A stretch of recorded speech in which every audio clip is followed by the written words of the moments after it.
The fiscal cliff is the popular shorthand term used to describe the problem the government will face when the terms of the Budget Control Act of 2011 are scheduled to go into effect.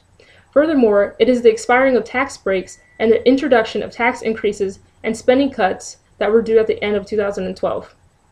Among the changes that were set to take place at midnight on December 31, 2012, was also the end of last year's temporary payroll tax cuts, resulting in 2% tax increase for workers, the end of certain tax breaks for businesses, shifts in the minimum tax, a rollback of the Bush tax cuts from 2001 to 2003, and the beginning of taxes related to President Obama's health care law. The term fiscal cliff has been used in the past to refer to various government profits. The term started being used in the context of the expiration of the Bush tax cuts in 2010. In 2011, the term started to be used to refer to the deficit reductions that would occur in 2013.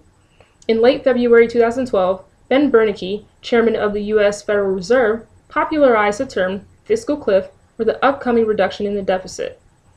Before the House Financial Services Committee, he described that a massive fiscal cliff of large spending cuts and tax increases would take place on January 1, 2013. To address the fiscal cliff, the Senate passed a compromise at 2 a.m. on Tuesday, January 1, 2013. The House threatened to blow up the deal, but reluctantly followed suit 20 hours later, ultimately passing a permanent extension of many Bush-era tax cuts by an overwhelming vote of 257 to 167. Under the deal, taxes will remain steady for the middle class and rise at incomes over $400,000 for individuals and $450,000 for couples. Spending cuts totaling $24 billion over 2 months aimed at the Pentagon and domestic programs would be deferred. The GOP won a permanent extension of 80% of the Bush tax cuts.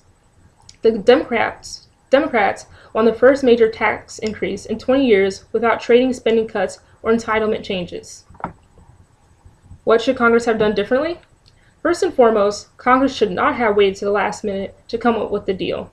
Knowing about the deal a year in advance should have made Congress more apt to work on it continuously throughout the year rather than rushing the decision. It also fails to take care of the ultimate grand bargain, which is trading long-term deficit reduction for short-term stimulus. Congress omitted to address the 2008 Farm Bill, which is a legislation that governs national food and farm policy. The agreement eliminated funding for most organic, specialty crop, energy, and beginning farmer programs. The one-year extension will expire on September 30, 2013. One other major government program that Congress omitted to address is Social Security. The omission is usually justified on the grounds that Social Security does not contribute to the deficit. However, the program does add to the growth of the national debt. President Barack Obama, on Friday, March 1st, signed an order that begins across-the-board budget cuts of $85 billion from their budgets between Saturday and October 1st. However, Congress can stop them at any time if the two parties agree on how to do so. Washington must now turn to the issue of slashing the budget deficit and the $16 trillion national debt. On March 27th, a temporary federal budget agreed on to avoid the fiscal cliff is due to expire. Sequestration is not a good tool for addressing deficits because there would be automatic cuts across the board for those expenditures that are set on a yearly basis. For example, in education, entire spending would be cut without any say or revisions. As a result, fewer kids would be receiving grants to attend schools.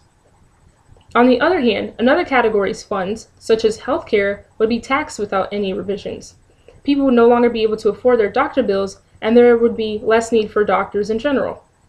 To address the issues, Congress and the President should look at the overall categories that have been taxed and the money spent on these categories and discern what has truly worked over the past few years and what has not. If we continue to tax and spend frivolously, the deficit will continue to increase instead of decrease.